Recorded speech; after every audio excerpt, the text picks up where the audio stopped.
to the School of Graduate Studies on behalf of the team, even though he's here.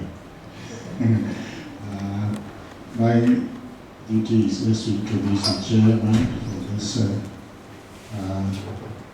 Viva. We've just met briefly in the Dean's office and it's been agreed that Professor Kofi Ejekum, the head of Department of Linguistics, should chair the function. So I quickly hand over to Prof to take us through the rest of the proceedings. Thank you. Thank you very much. We have a very simple duty today. As a Viva presenter, our candidate is Obadele Kambon, and is going to present on the topic serial verb nominalization in account. Before he does that, I want to introduce to you the members in the high table. So we have our Dean for School of Graduate Studies, the person of Professor Viva is there. Next to him is our external examiner, Professor Obin Jesse, who was a former lecturer of senior lecturer at that time of our Department of Linguistics. He's now the chair of African Studies at Indiana University in the US. He's the external examiner. To my immediate right is Professor Kofi Ejekum, who is one of the supervisors and is the internal examiner for this function. I also have Professor Nana Abba Amfo, who is one of the members of the supervisory team. Yes. And I can see my colleagues giving us support from behind. Dr. Agwedo is there, Mr. Pentensaki is there, and some of our graduate students. And I also see our Professor Emeritus Mary Esther Dakubu, who has been one of the major pillars of the department. So, and then Dr. Abba is also here. So without wasting time, and I also welcome my friends who are giving him support also from behind. So we go straight. Okay, you're welcome. Thank you. So without wasting time, I hand over to the Dean, because the Dean has some rules that we need to follow. So, Professor Kofi. Thank you very much, Professor Ejekum. Once again, you are all most welcome to this morning's program. This morning we will listen to Mr. Obadele Kambon, who will present to us the work that he did for his PhD research. We would like to know what prompted this work, what he sought out to do, how he went about the research, the results and the implications thereof. Please be as audible as you can, and if there are any issues that are pending that need to be clarified before we start, do not hesitate to let us go through that exercise. This will be scored as an examination by itself. So it's the presentation you make and how you respond to comments, queries. That is what will be scored as the oral examination. The timing is also a factor. And your pass mark will just be like in the course of 60%. And we'll wish you well. We know you have prepared well for this.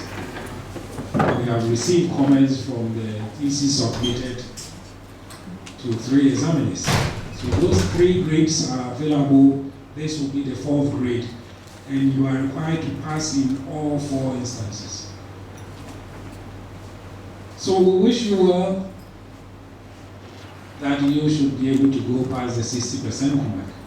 Just in the event that we are unable to do so, let me say that there is still a second opportunity for you to come and redeem yourself. That is not what we wish for you, though.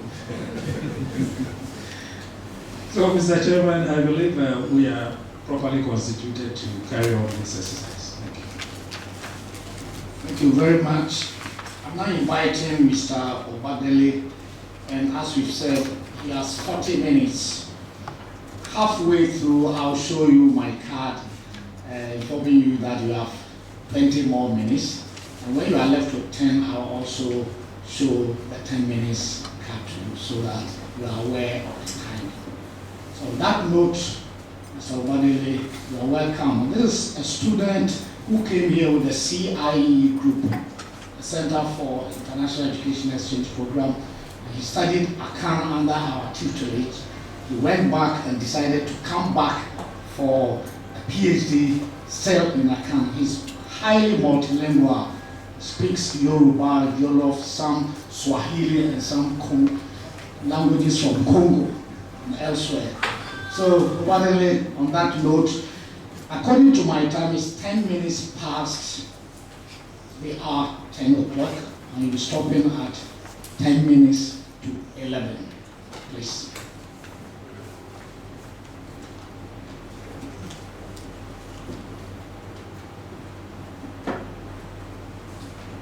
All right, testing. Okay, I'd like to thank everyone for coming out this morning. As mentioned, I'll be working on serial verb nominalization in Akan. A lot of my former professors and current professors, friends of the family are here, so once again, I'd like to thank you before starting. This is serial verb nominalization in Akan, and I will start off with the aim or purpose that I set out to do. The first thing I wanted to do was to provide an exhaustive study of serial verb nominalization in the language of Akan, and secondly, to develop a relevant typology of SVNs in Akan. For the nominalization of serial verbs in linguistics, serial verbs is a very hot topic and has been for some time.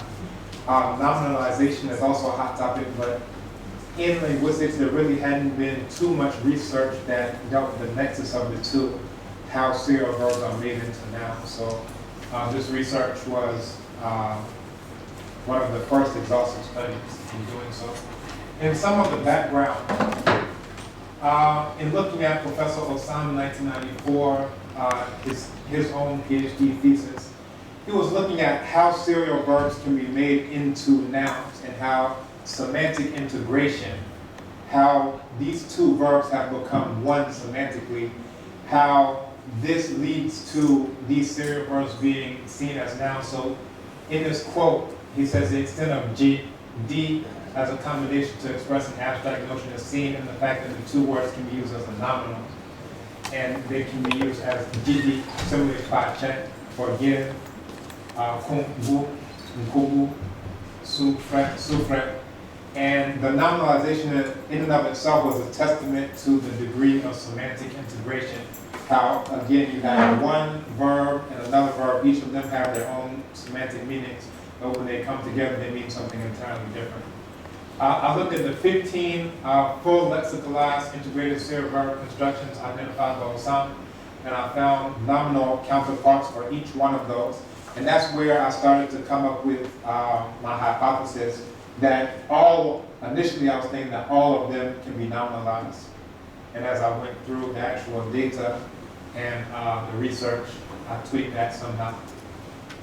So again, ranking high on the scale of integration are those verbal combinations that have become fully lexicalized and are used as lexicalized idioms. This is where I really started to bring my own contribution to it.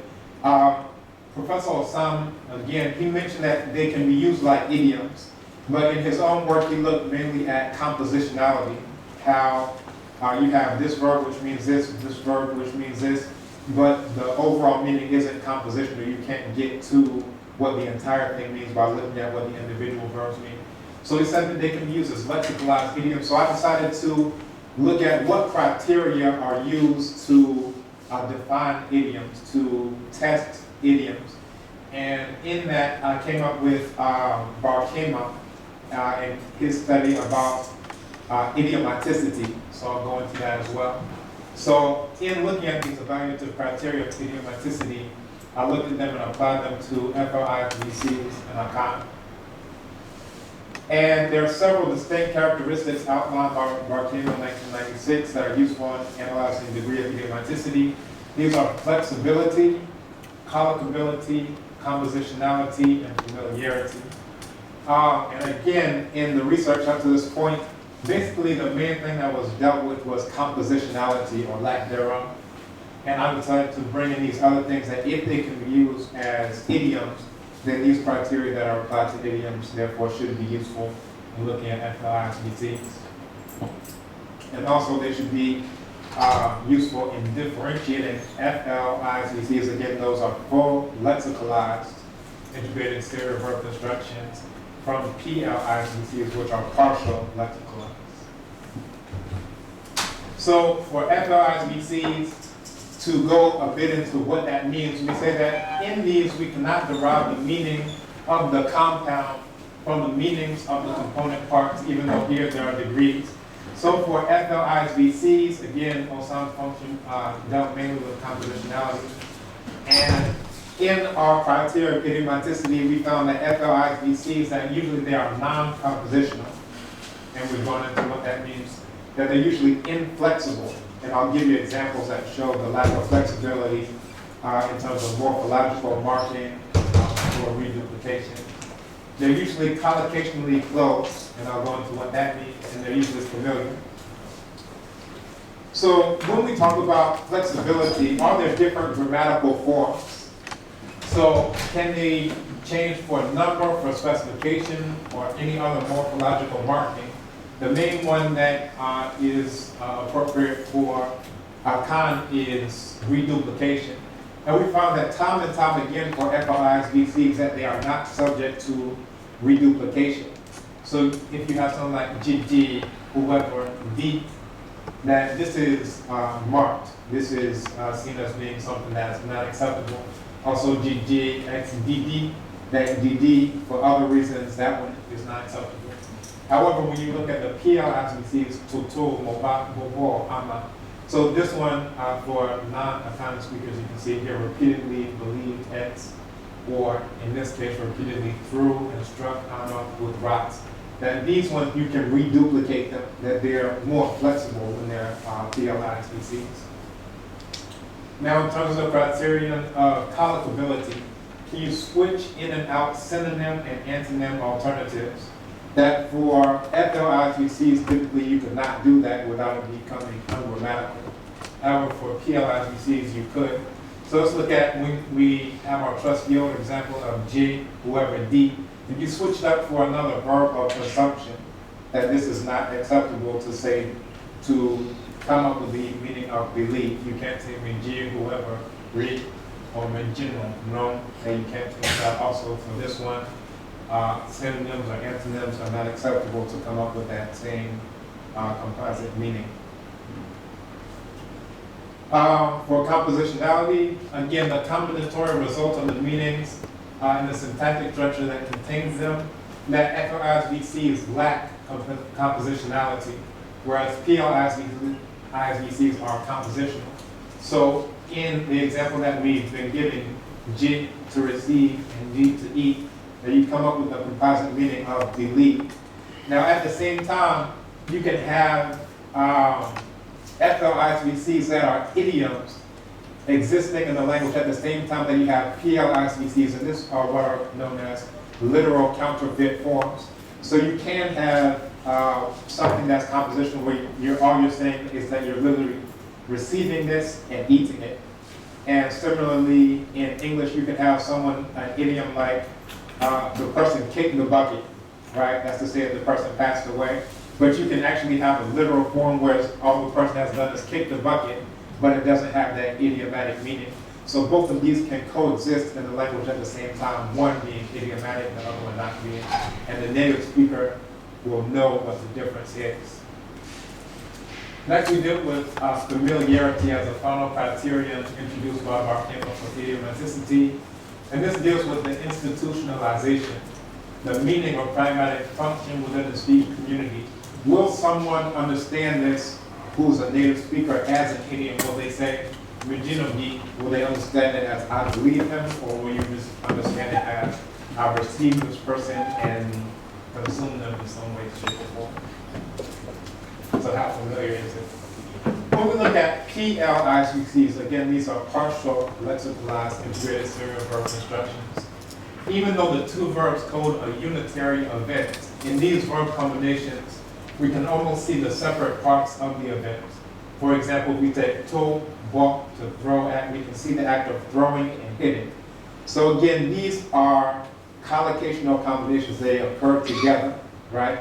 However, it's still compositional. This still means throw, it still means hit or strike. So again, when we look at that criteria, we were looking for something that can separate as a test FLISVCs from PLISVCs. And we see that PLISVCs function differently, that they're usually fully compositional, they're usually flexible, they're usually collocationally limited, and they're usually partially familiar, somewhat institutionalized based on context. And there's even examples that we'll go into later of PLISVCs. And finally, we have the third type of serial verb construction. These are clause chaining serial constructions. And here, the combinations are clear cases of concatenation of events. And what the clause chaining is basically saying, took yam, cooked yam, that you have all these verbs that are occurring without any type of conjunction in between, right? So it's multi-events that are just chained together. And usually these are fully compositional when finite, but they may or may not be compositional upon nominalization. They may or may not be flexible, they may not be collocationally open, and they may or may not be familiar. Basically, what we're dealing with is that these are unpredictable. Any sentence in the world that exists can become a noun when you're applying this sentence to that person or to that place or thing. And usually these function as nouns to describe a person or a place. A lot of town names and things like that have these in phrase names. So in the methodology, we started off with archival research. And the main text that we looked at was a dictionary of the Asante and Fanti language called Chi. So we came up with 164 FLISVCs, 690 PLISVCs, and 87 CSNs. We got most of the CSNs from African Anthropology by Obeng, who we are pleased to have in our presence as our external examiner. We also looked at the text, Chi and Simon Craig, Strobia, word list, Chi Kasambrani Kasasquat, and Bunsen Kasafwani and Kasambrinian Kasi. And basically, we looked at these based on representing the various major literary dialects of Akan. So if we're saying serial verb nominalization in Akan, we didn't only want to look at one dialect and then make our generalizations from there. And again, they were chosen for comprehensiveness, the diversity of time periods in which the texts were produced, and then representation of the major literary dialects. And these were compiled in a tabular fashion. And I'll show you.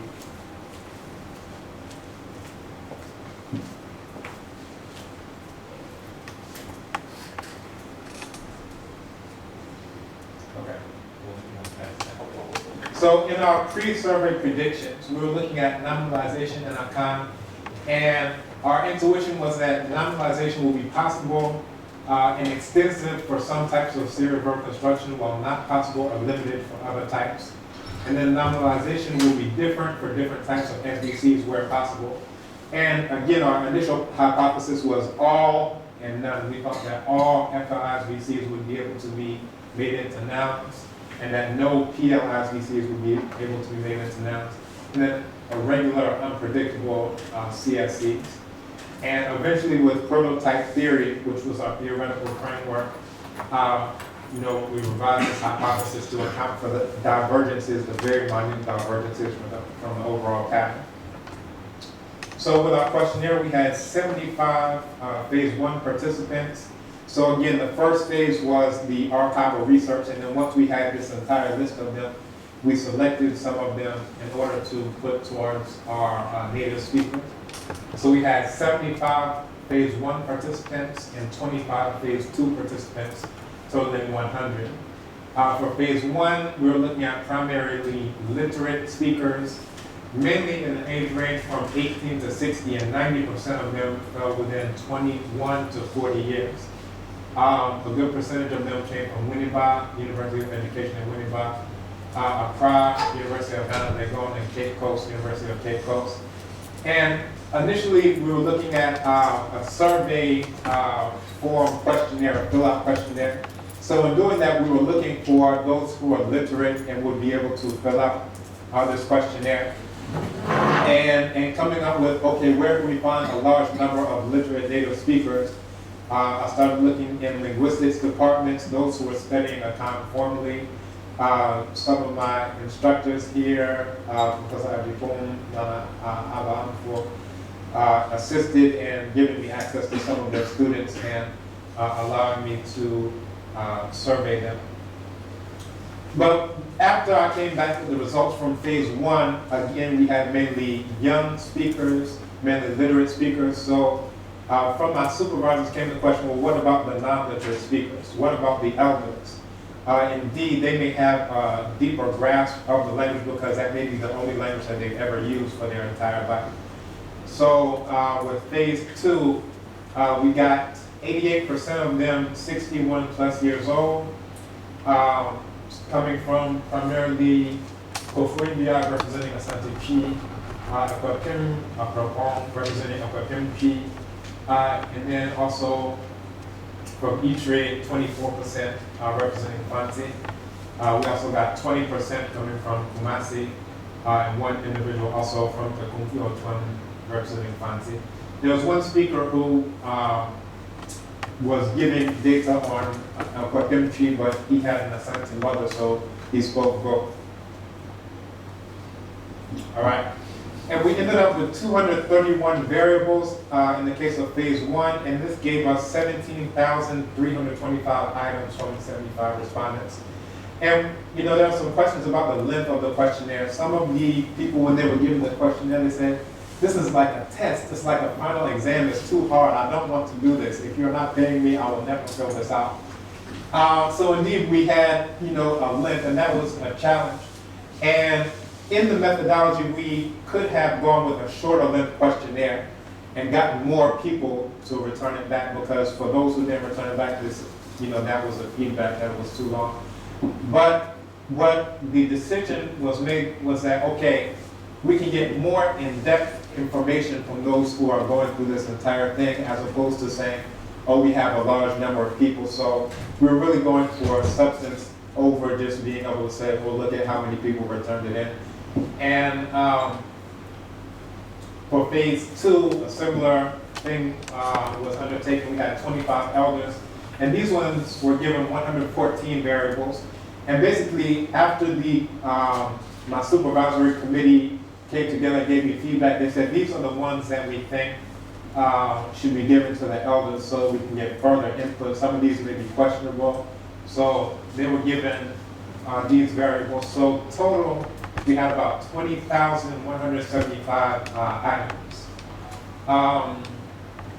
And again, we focused on amount of data rather than number of people. Now let's move into the findings. For the findings, one of the findings was in iconicity. Now when we talk about iconicity, this is how the language mirrors what's going on in the real world, basically. And in this case, we're dealing with temporal sequencing phenomena. What we're talking about is when this event occurs before this event in the real world, in the language, this is reflected as this word, which represents this event, this verb typically. In this verb, they have to occur in the same order that it happens in the real world. An example of that is in one of the PLISVCs, that anidime, that we have vidi, the eating, and then me, which is to become full. That this is not either in verb form or in nominal form going to be me didi, that you are full before you eat, because one is somehow illogical. How did you get full?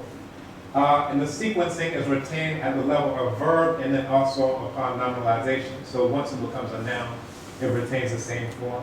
So thus we see iconicity or faithfulness to the actual order of events in the real world is a primary factor in the morphosyntactic ordering. So when we're dealing with the morphosyntax, what makes this noun come together as it is, that iconicity is a major factor in that. And we saw this time and time again for the various examples. All right.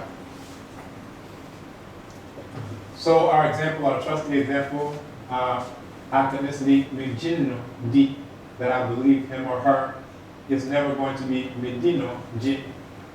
That would be problematic. And then also as a noun, GDA is retaining the same order, and it's not going to be DJ or delete.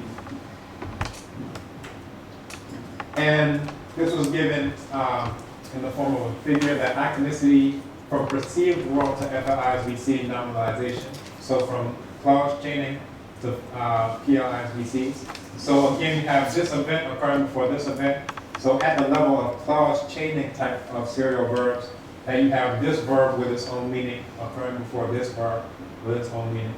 For partial lexicalized, again, you have this verb with its own meaning, and then this verb with its own meaning, again in the same order. All right. When it comes to full lexicalized, you have this verb before this verb.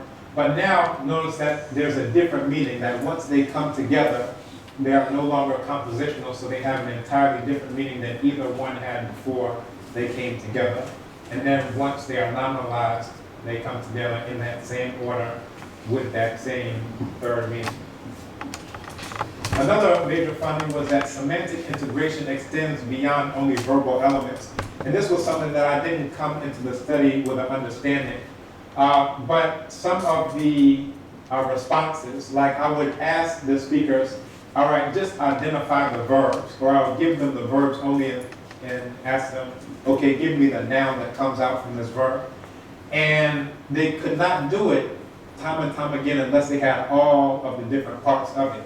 So 90.3% of the respondents, they were able to produce the form in Fatuhun comparison or example when they were given each element, fa, which is a verb, to, throw, which is a verb, and then hun, which is referred to as a postposition or a relator noun in some of the more recent literature. However, only 7.4% were able to come up with the same in Fatuhun when they were only given the verbal elements fa and to without the relator noun. So this is very significant.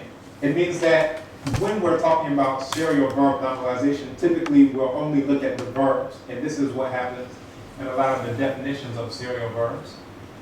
So in these definitions, they should not only deal with the verbs to the exclusion of the other elements, which may be relator nouns, which may be nominal adjectives. And when we look at different definitions, one from Eichenwald, who has a major treatise on serial verbs. Serial verb construction is a sequence of verbs which act together as a single predicate without any overt marker of coordination, subordination, or syntactic dependency of any sort. So in this definition of serial verbs, which we are supposed to grab hold of, we're only mentioning what the verbs are doing. Well, what about these other things? Because the native speakers are telling you that this is so important that we can't even come up with a noun unless you give me all the elements of it. Another definition, the archetypical serial verb construction consists of a sequence of two or more verbs in which various rather strong senses together act as a single verb. Again, there's no mention of these other oblique or adjunct elements. So the implication of the data is that for native speakers, lexicalization and semantic integration extend not only to the verbal elements in SVCs, but to other elements which are part of the SVC. This phenomenon is similar to that of idioms and collocations, which require all elements of the idiomatic form usage to be understood and intelligible. So if you have an idiom to say, oh, it's raining cats and dogs, and you say, oh, look outside, it's raining cats. You're missing part of the element. And as a matter of fact, you know, comedians or TV shows, they may have someone who's portraying a foreigner who doesn't understand the idiom, and if they actually say it like that, that would be a marker of the fact that they don't know the real idiom and how it's supposed to be said. All right, and then in chaining serial construction, there's no semantic integration at the level of SVC between the verbal elements, and an example was Ahua Budrin. There's a collocation, in this case, between the V2 bulk and its nominal adjective grim. And Christalla defines both grim as to startle, start up with fright. So again, we have this verb hum, and then both grim. But you have collocation between both and grim, even though there's no tight semantic integration between the first verb and the second verb. So we were able to find that semantic integration can also occur between these two other elements to the exclusion of one of the verbs. All right? And again, talking about all the elements are necessary, that bring is very much necessary, even though it's not a verb, that when we gave people just the verbs, and bok, that they were not, none of them were able to come up with that noun, bring.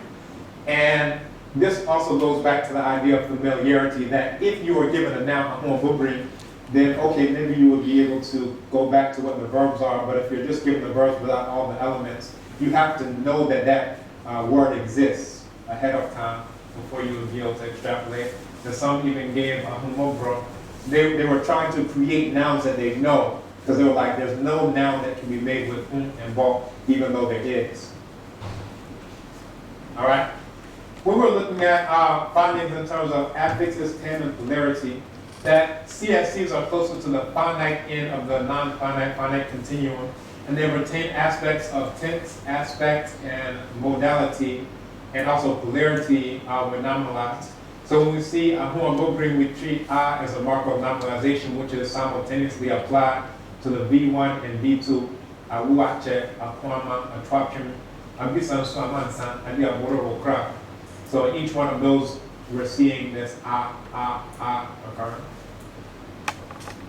Also, we looked at traditional nominalization markers such as off, and that they're in complementary distribution with tam and neg markers, negation markers, when formally retained in the CSN, the chaining serial noun. That the erstwhile tam and neg markers act as markers of nominalization rather than displacing noun markers. So again, here we have a negation marker, and this is a clear negation marker, and we can see this in what it means, intensely, which is do not hear and do not lack. Well, we don't have this here representing only a marker of negation. Here is actually marking to let you know that this is negation going on, and it's retained at the nominal form. All right? With regard to the age-old debate of whether nominals are based on syntax or whether they are part of the lexicon, this was a major debate stemming back from Chomsky's remarks on nominalization. That we saw that some, they are more syntactic, while others are more dealing with morphosyntax or have more semantic considerations. And just really quick, what is typically done or what has been done is that when you have, if you want to make the point that all serial verbs are syntactic, that what's typically done is that they will define away the other ones that don't behave syntactically and say, oh, well, these aren't real serial verbs. Or if you want to make the point, oh, they're more semantic or deal with more morphosyntax, that what's done is that a definition is given to exclude the ones that don't fall within the definition, as opposed to a more comprehensive view that allows all of these serial verbs to be treated, but looking at the differences between them. Another finding was on intervening elements, and there may be two markers of nominalization within the SVN. And the example of that was influentier, to grab and to beat, and that was found in Testament Christalla. And we see that there's a nominal to start off and in between. And we saw other examples of this in, this was mainly the fancy data that had this in Infantum, that you have this starting, but then you have cha, which is a verb, and then this intervening element. And we looked at this as phonological conditions, that because this initial marker, the nasalization is proceeding through this vowel and is leading to this epenthesis, this insertion going on. We also saw another case of insertion in cases like ostrantia and ostrango, and that is attributable to the phenomena of intrusive R. Findings in terms of methodology. once for the phase 2, we had study groups, and one of my initial concerns was that some of the individuals in the P2 group, they may dominate the setting, and the variability of answers would be decreased. So if you have one person who everyone is like, oh, this is the person who knows the language more, that other people would just fall in line. But that was not actually the case. That in some cases, speakers gave feedback to each other, and there was one case where one of the Fanti speakers initially felt that Kroye was more Fanti than Kambon. So I was asking them, what is the noun if you're given the verb come and bon, then what noun would come from that? And one of the implications for her was that, all right, you having Kambon throughout the dialects, but Kroye, this is real Fanti. It's, specific to we Fantis. So therefore, for Fanti, Kroye is the best thing. But the input of another speaker highlighted a nuanced connotation or distinction. And if I have time, and if this will pull up.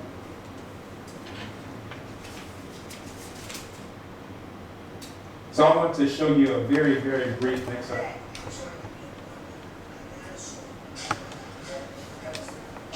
If you can hear it. Sono Kroye, no sono Kambon. Ya kai Huambe.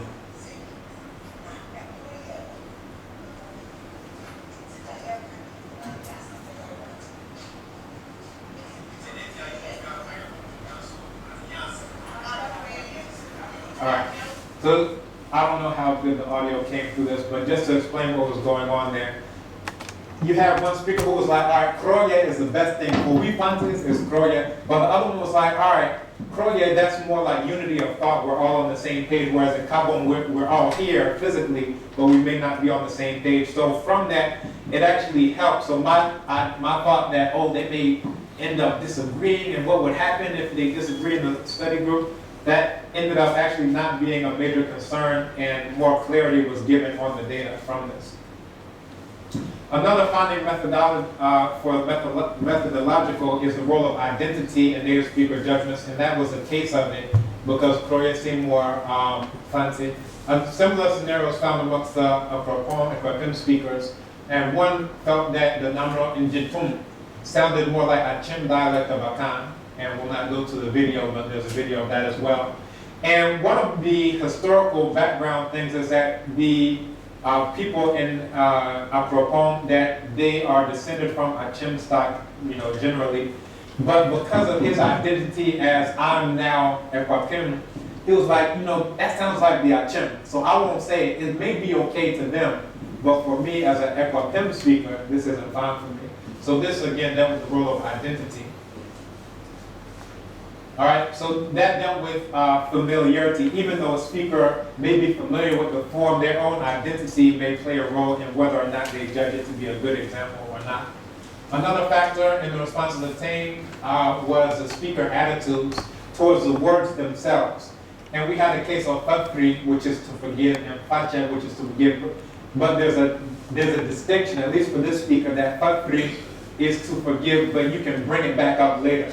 So I've forgiven you, but kind of like a loan, I'll bring it back. But whereas Fache is more like whole forgiveness. I will never bring it up, you are totally forgiven.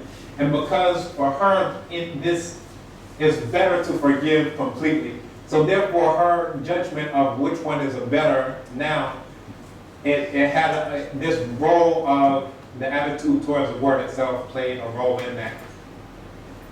The findings theoretically, it seems that part of the native speaker's knowledge of Akan is how to make nouns from serial verbs, with the production of such nouns or lack of production of nouns being based on degrees of semantic integration. Now, I didn't go to these speakers and tell them, okay, this is an FLISBC, therefore you have to make it into a noun.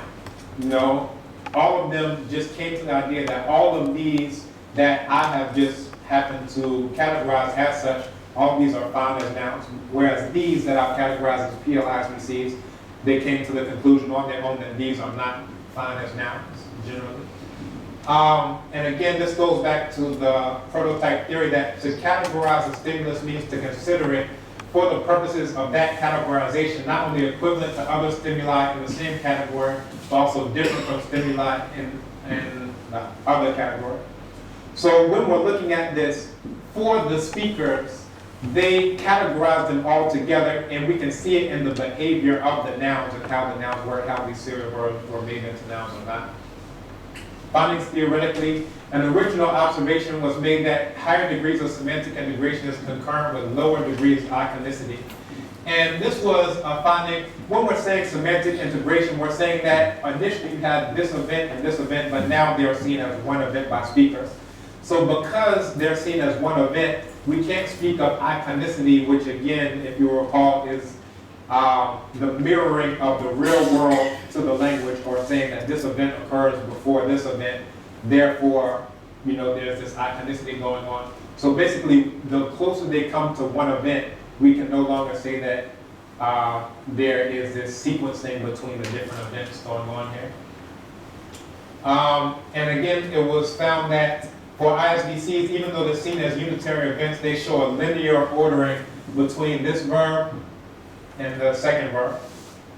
We also found that these are the major findings, that 98.63% of FLISVCs were able to be nominalized, 2.46 of PLISVCs were able to be nominalized. We have very short time. For future directions, collocationality may be measured scientifically, and basically seeing how these verbs work together in terms of a corpus. The identity of derivational prefixes a and n with perf and negation, the perfective form. And that that's a future direction that we can go into. Also looking at applying tests to meta-language. So most of the nouns that and serial verbs we give to native speakers were on very firmly established forms, but what about meta-language forms, such as how Professor Ivy Combs has dealt with? What do speakers say about them, and can we apply these tests to them? Also, derivational morphology, such as that which applies to human beings with the prefix and suffix in. How do native speakers see these? And the overall significance, and this is to conclude us, the thesis fills a gap in the literature by focusing on an exhaustive survey of serial verb nominalization in general, and an account in particular. We provide an extensive quantitative and qualitative data analysis, which is the first of its kind for serial verb nominalization. It's the first study, therefore, SVN from a functional perspective. And because there was so much data brought to the fore, that others may come with generative, formal, theoretical analyses, but the data is there. So if anyone wants to disagree, all right, the work has been done. Come bring any disagreements you have. All right, the role of iconicity in lexium ordering, that was a significant contribution in its relationship to the morpheme ordering in SVNs. We developed tests for identifying SVCs based on semantic integration, idiomaticity, and collocationality. So these are tests that can be reapplied in the future. And then we also developed, this is probably the most significant contribution, developed a relevant typology of SVNs based on empirical evidence of semantic integration to account for the judgments of native speakers and to account for the most linguistically significant data possible. All right, so we set out to do a typology, and that's what we did. So, thank you.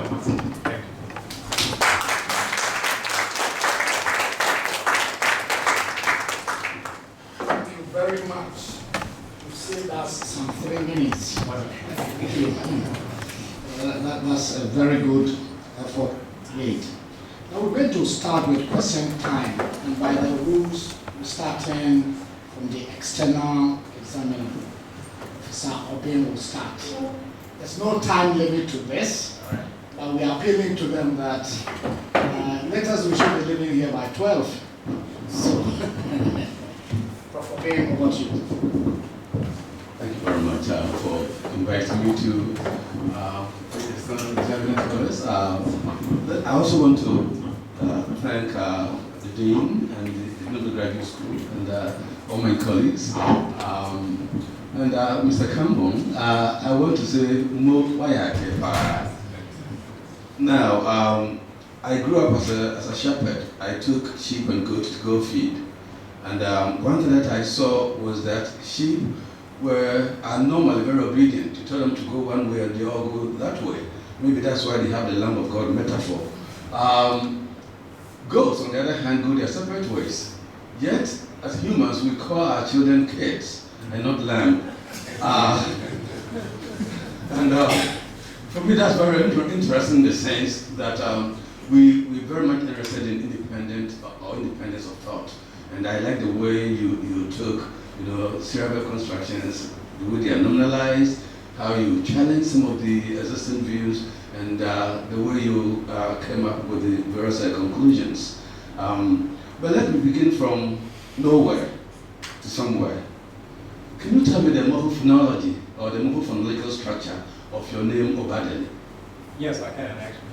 Obadele comes from Oba, which is king, and then you have a super segmental feature, which is no longer found in a language, which is O, he or she. So this is no longer said. De, arise, and then ile. So when it comes together, you have elision, which occurs between the Oba, the de, and then the ile, so the e is dropped off.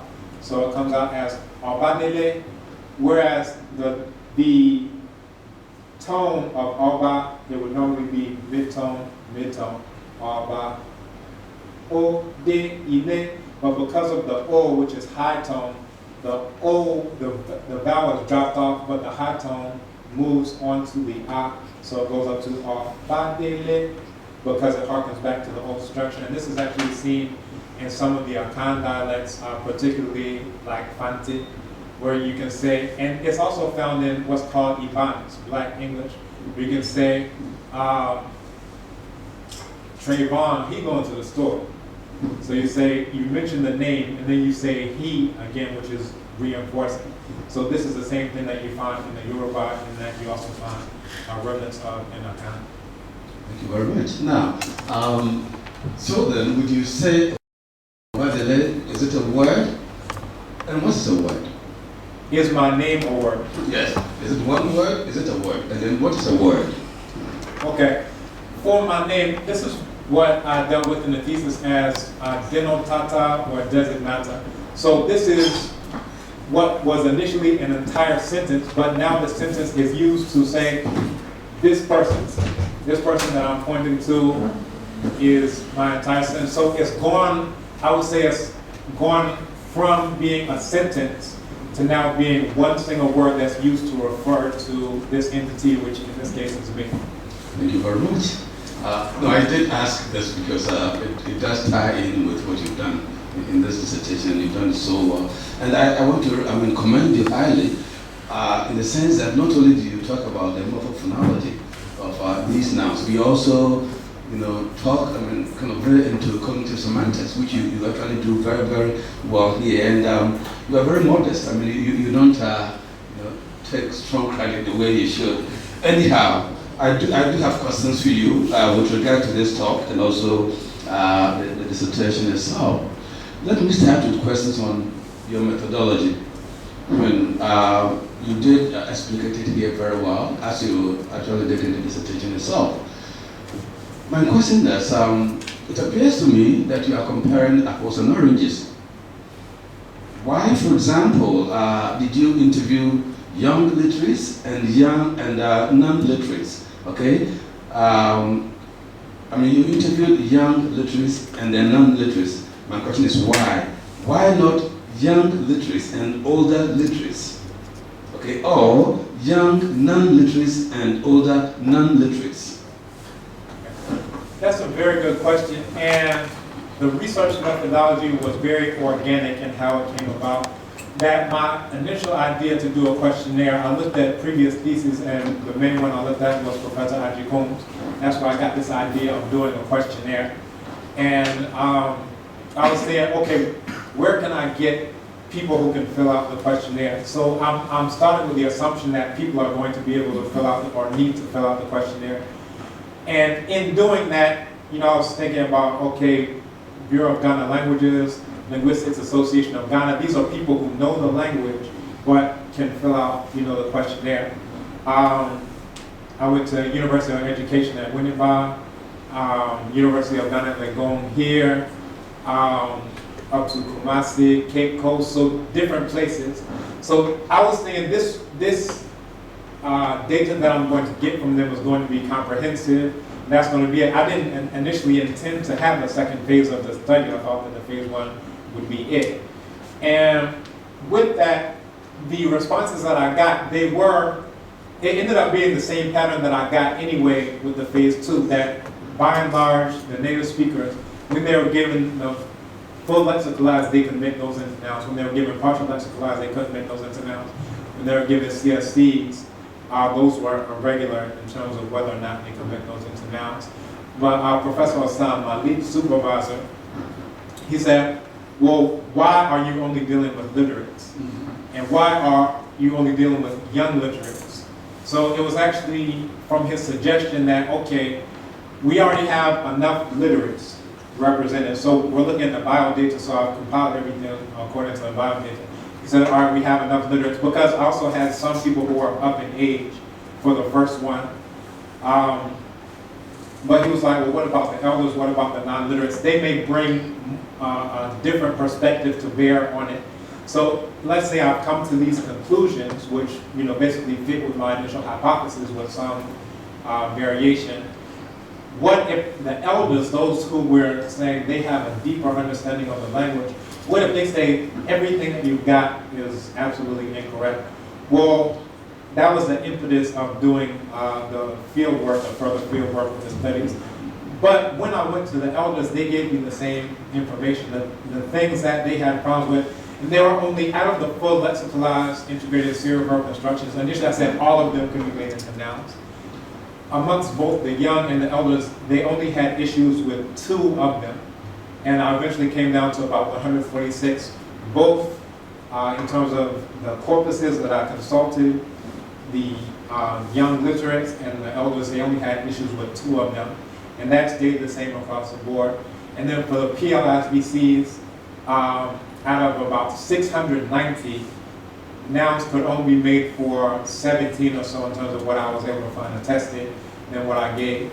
So it was based on how it developed. Initially, there wasn't supposed to be a second phase, but to basically broaden out my bio data and those who I've consulted, that's when the phase 2 was initiated for.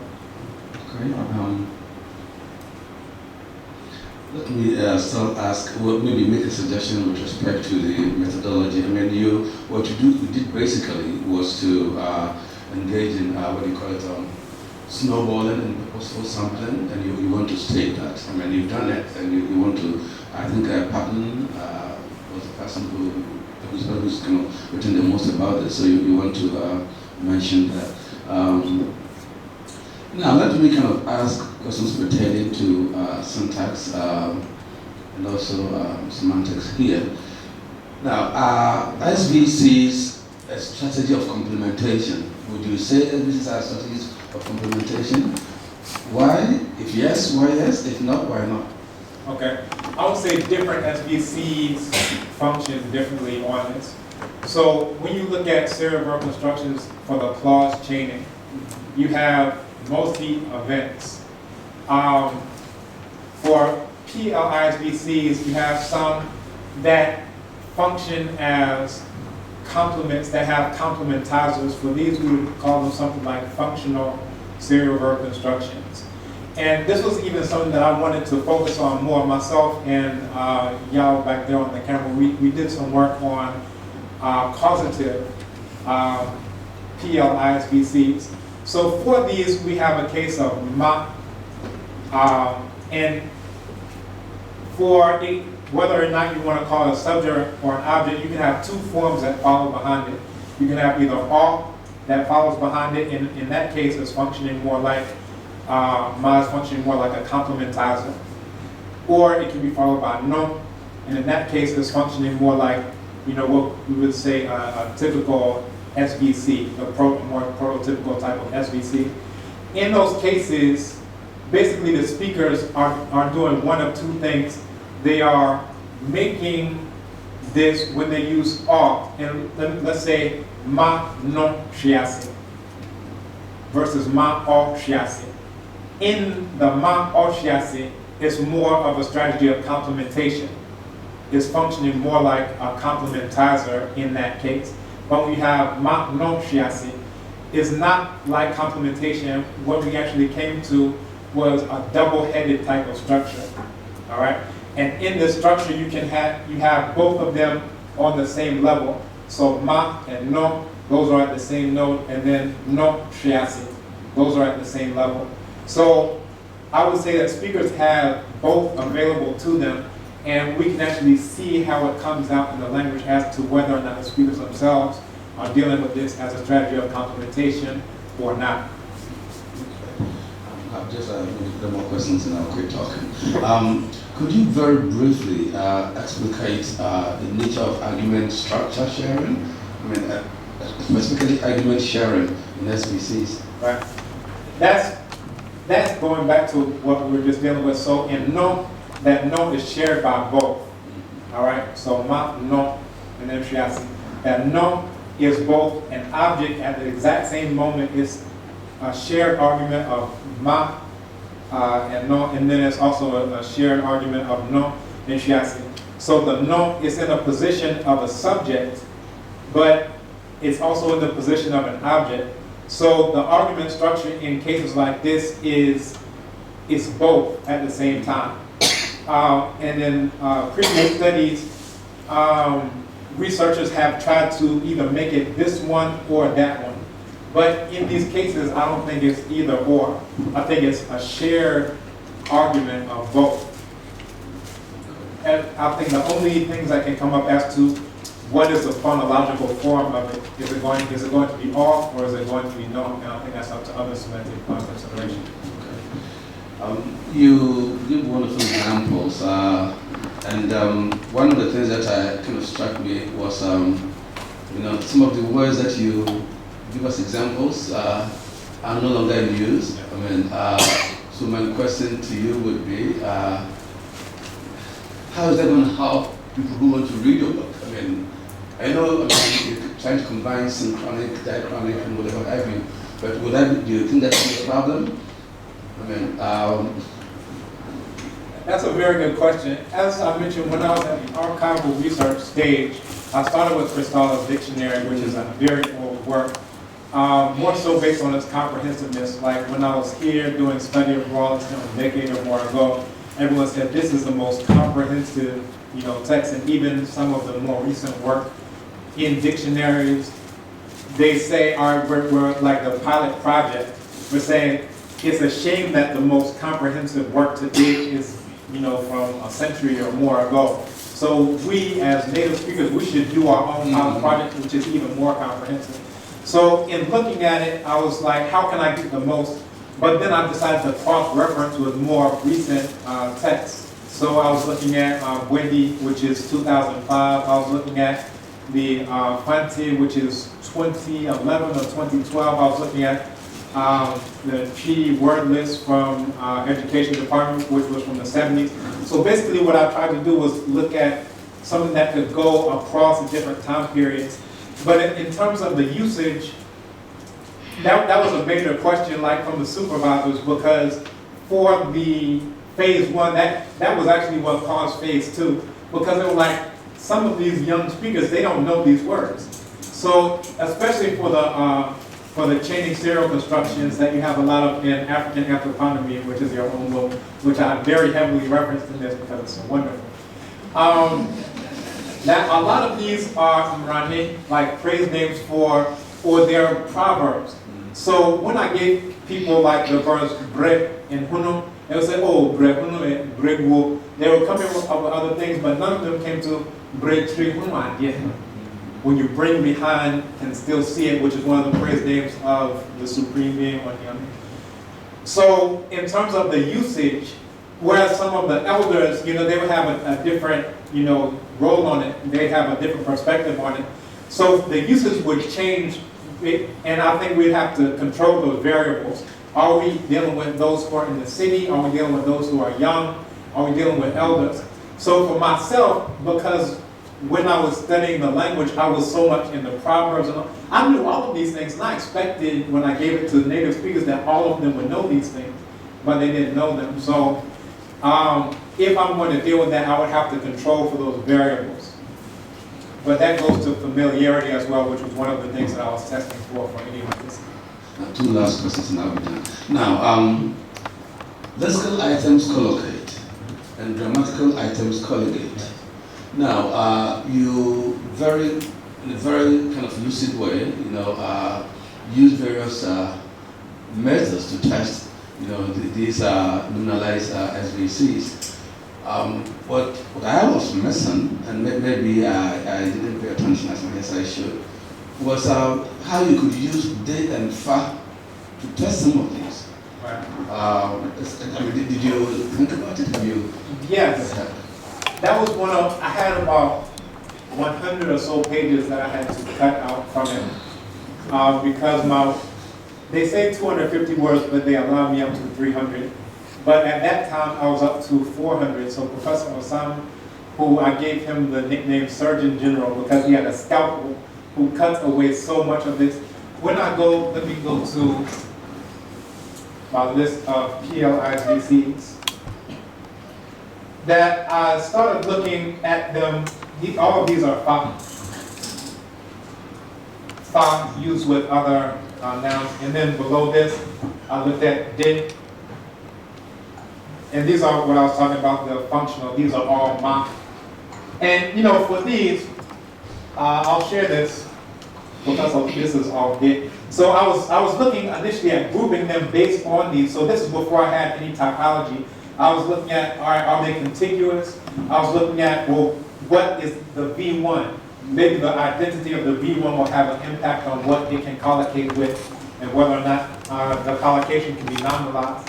None of those ended up with any type of logical, linguistically significant group that I can say this is a legitimate category that native speakers are basing the behavior of the language based on. So I did go extensively into this. And as you see, this is 48 pages. For Professor Osam's 1994 thesis, all of these are PLISVCs. He said, PLISVCs, they're so productive that no one can list all of them. It's impossible to list all of them. But in his advice to me, he said, I want you to go to Cristall's dictionary and list all of them.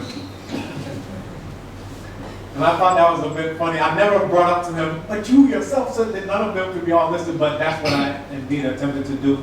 So in future research and future work, you will see all of this, being brought to the fore for the collocation between. And this is what I would like to deal with as an entirely different group. We have PLISVCs, but then you have functional PLISVCs, and in some of the early literature in the 70s and 80s, they dealt with them based on semantic groups, whether it's benefactive, whether it's causative, etc. So I would love to deal with this more so. Wonderful, thank you. My very last question. We all know, don't we, that synonyms can be dangerous. Yes. In fact, I don't use dictionaries at all because all they give is synonyms. And if you've looked at dictionaries, what you see is that they go in circles. So you start and then you go around and you come back to the same thing. Now, there's one word that you kind of use here, and you give various meanings. And I want you and the audience to also look at this word, operator. You call it blame shifting. And you said it's similar in meaning to okantoso, nkantoso, mtratoso, okanguso, motoso. I looked at it and said, no. As far as I'm concerned, they mean different things. Of course, I'm not on trial, so I'm not going to tell you what these mean. But are you comfortable saying that operator is similar in meaning to okantoso, or nkantoso, or mtratoso, or kenguso, or motoso? Right. This was a point of a lot of contention, because some of these forms I found for the speakers that I interviewed were no longer used. And like some of them, the only place I found them attested at all was like in Cristall's dictionary, which was the very oldest one. So like motoso, no one had any idea what this was. They said this is not a word, whatever. And this, again, this was going from the 1800s, and the edition I had is 1933. This is one of the things that I found to be hard to test because of some of them, perhaps passing, if they ever really existed. Because when we're dealing with dictionaries, all right, here's an author who has however many informants. At that time, this may be a novel form for that informant. but it may never achieve widespread acceptability, as I came to for the case of like motoso, but it was still attested in the dictionary. For other things such as okanguso or katoso, when I gave them to certain speakers, they were like, no, we don't say that. We say intratoso. That is the best form. And it seemed like sometimes you can have a form that becomes dominant and actually shifts the other ones out. So one, you can have nuanced distinctions between them if they are all coexisting at the same time. So let's say we have opretoso, okanguso, okatoso, motoso, intratoso. They can all be existing, and for a speaker who has, say, some hypothetical speaker has all the forms, they can have nuanced distinctions between them. But for a lot of speakers, what I found was that they had one form that they chose to be the best form, and the other ones they either said, we're not familiar with this form at all, or this form is not possible. So to actually answer your question, for those who have multiple forms, those are the ones who I would say would have the nuanced distinction between this form, this form, and this form. For the majority of speakers who I interviewed, they would have one form, and therefore they didn't have the nuanced distinctions to say, oh, this is slightly different from this one, and this one, and this one. By and large, they said, this does not exist, this is not a real work. Well, I can see the chair looking at us, watching, so I'm going to quit talking. But if you were to do this dissertation again, what would you have done differently? I would have gotten more elders from the outset, and I probably would not have initially started with a written questionnaire. I would have started with study groups. As I showed in the video, it was such a rich dialogue that came about that even for the speakers themselves, they got more clarity on the language and what was going on in the language. One of the challenges with that aspect of the group was more of a sociological challenge that some of the elders, some of those who are best in the language, I'll give an example in the Fanti case. There was an Archiame, but there was the ruler of the town had passed away, so he was an Archiame without anything to do. So he had taken to drinking. So by consensus, all the people said that he knows the language better than everybody else in the entire town. But initially they didn't want to bring him in because he may come drunk, and they said he wouldn't be a good representative. So the informant, the helper that I had, he got together all of the elders who he thought were presentable. And the other elders who may have this deep knowledge of the language, they weren't brought in. So these are other challenges that, it's hard to say how to surmount. But again, I would have gone to those elders and seen how I could get the data from, some of those like this Archiame. I actually was able to interview him, but we had to do it in a corner away from all the other ones. And I didn't get the full data because we did so much. But then when we got to the last ones, he said, oh, I need to go and rest and come back. Well, during the rest time, you can guess what he did. So the very few last variables I needed to get information on, I didn't get. Thank you very much. I now move to the internal examiner, Professor Kekesa. Thank you, Mr. Chairman. Kwame, I want to commend you for the work that you've done. Now, before I go into my understanding, there is one question I want to ask you. If you don't give me the correct answer, I'll stop my examination. There is currently a word that is being used all over. It has to do with electricity. I wanted Okay, so Dumso, I'm sure, what kind of understanding, is it compositional or analytic? Yeah. This is definitely PLISBC, partial lexicalized integrated serial verb construction, and it has been made into a noun. So again, my initial hypothesis was none of these could be made into nouns because I had the list from Osam, and I found that for that list of 18 or however many, none of those could be made into nouns. But during the actual coursework, or research rather, I found that, all right, out of these 700 roughly that I've identified, 17 could be made into nouns. And this is a new one that's coming on. And I've spoken with Professor Osama about, this topic to some degree. it's being brought in based on how other the nominal PL attributes, how they can be made into nouns. So it's hopping straight into a noun form without going through the stages of real world to CSC to PLISBC and then eventually to FLISBC. But this is one that I'm very aware of. And when I first started on the way, I read it. But because I didn't have an attested source, I didn't include that one on. But this is one that's new in the times. And one of the things that I found about PLISBCs is that they're very much contextual. And when you have a context for it, that's where you start to get nouns being made.